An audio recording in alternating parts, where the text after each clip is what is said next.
So it's really a case of our money or your speech. And in a sense, therefore, I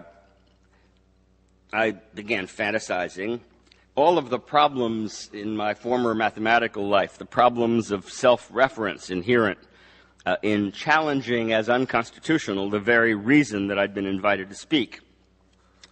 What happens if I'm right? Do I have to withdraw my challenge and thus lose part of what motivated me to speak? Things got more intriguing as I reflected on that famous or infamous brief, depending on your view, in which John Roberts had called for the overruling of Roe versus Wade in 1991. The case was called Rust versus Sullivan. The opposing counsel were Kenneth Starr, then Roberts' boss, and me. And I was challenging the federal government's gag rule that barred all abortion counseling at federally funded family planning centers. The government had won 5-4, just barely managing to get the vote of a still wet behind the ears David Souter, someone whose vote I think would, now that he's figured his way around the Constitution more profoundly, probably go the other way, or at least that's part of my fantasy. It was an opinion by another of Roberts' former bosses. He certainly had a number of eminent and well-connected employers, William H. Rehnquist.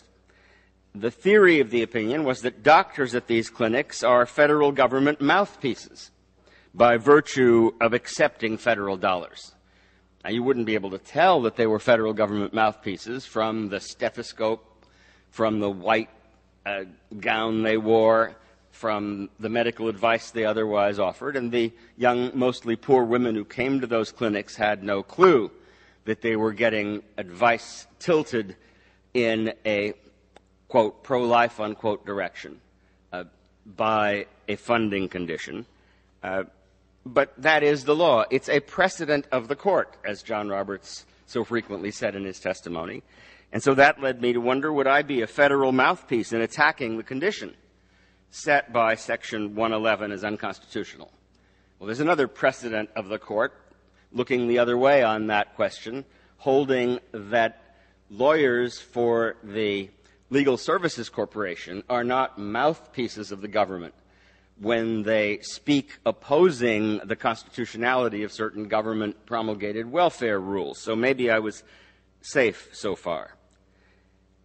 Now, whether I would be a federal mouthpiece presumably would depend on how far university roles could be analogized to those of family planning clinics under Rust v. Sullivan.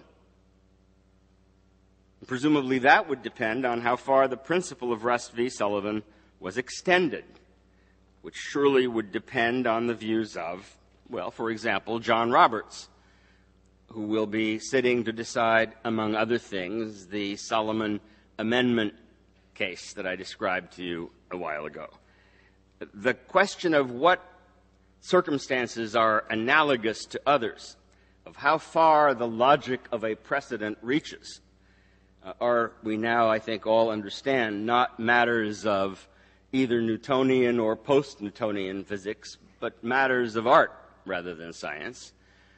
And as we all know, matters of art contain an important creative and judgmental element on which high IQ and brilliant performance, even at Harvard Law School, is no particular guarantor. My subject, though, was to be Roberts' legacy and the Constitution's future. What if I were to argue, now this is purely hypothetical, although I know that some who are up for confirmation don't like to answer hypothetical questions.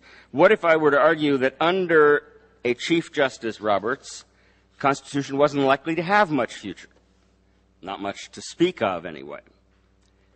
Now, that would be a misguided argument, although many of the interest groups who had it in for Roberts, or would have had it in for any Bush nominee, truth be told, the moment his name was announced, many of them surely are of the view that very little that matters of the Constitution is going to be safe in this Chief Justice's hands. And I hope during the question and answer period we can explore the grounds or lack of grounds for some of those fears, though I'll talk a little bit about that. But let me just suppose hypothetically that I were among those who lamented the lack of a hopeful future for the Constitution in the hands to which it is now going to be entrusted. I would then be speaking, would I not, on the Constitution's behalf. I would be defending it from the likes of John Roberts if I were to attack him in its name. Would that then deprive me of standing to object to Section 111 as someone whose views were put under no pressure by the appropriations writer? Might sound like a narrow lawyer's kind of objection, but it's an important one that John Roberts in particular has taken very seriously in the major piece of non-judicial writing that he has done under his own steam and not as lawyer for anyone else. An article in the Duke Law Journal in 1993 explaining elegantly and at some length why requiring that the individual who challenges a government action be someone who is in some way other than merely ideological interest adversely affected by it. The question of whether I would be deprived of standing to object to the appropriations writer begins to put one into a dizzying twist.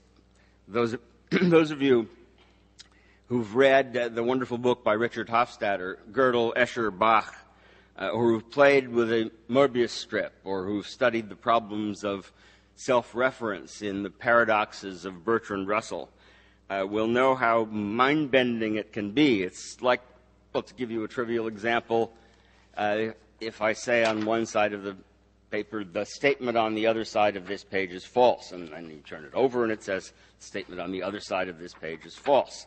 And you sit there and try to puzzle your way through that problem. One solution, and it's a solution to all kinds of problems, is to say this is an inadmissible problem. It's not well posed. Well, sure sounds well posed to me, the questioner might say. And that's a little bit like the colloquies between the senators and Roberts. The senator says, what do you mean by telling me that you believe in a right to privacy?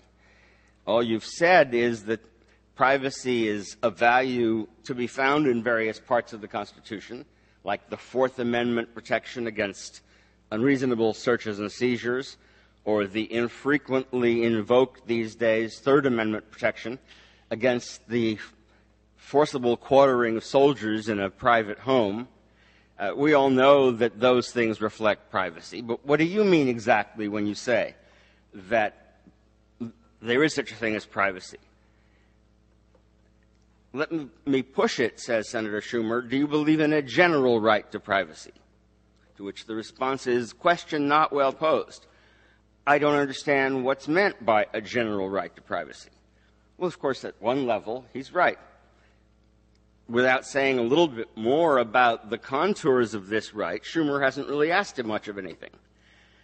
But he's playing on the difficulty of formulating the question more precisely and on the inability of the audience to catch on to the lingo when, by pushing Schumer to specify, he leads Schumer to say, well, I guess by a general right of privacy, I mean a substantive right of privacy. Wrong choice, because that enables him to say, oh yes, I've said it before, and I'll say it again. I believe in a substantive right of privacy. That is, I believe privacy is protected by liberty. The Constitution says the government can't take your liberty without due process of law, and it's well settled, and I agree that despite the sound of it, that due process of law has some substantive content. No matter how wonderful and fine a hearing you get, if the law says you can't go more than 48 miles an hour if you were born on a Tuesday, you can be convicted of that law, but the conviction would be reversed because it is substantively nonsensical. And maybe some other things.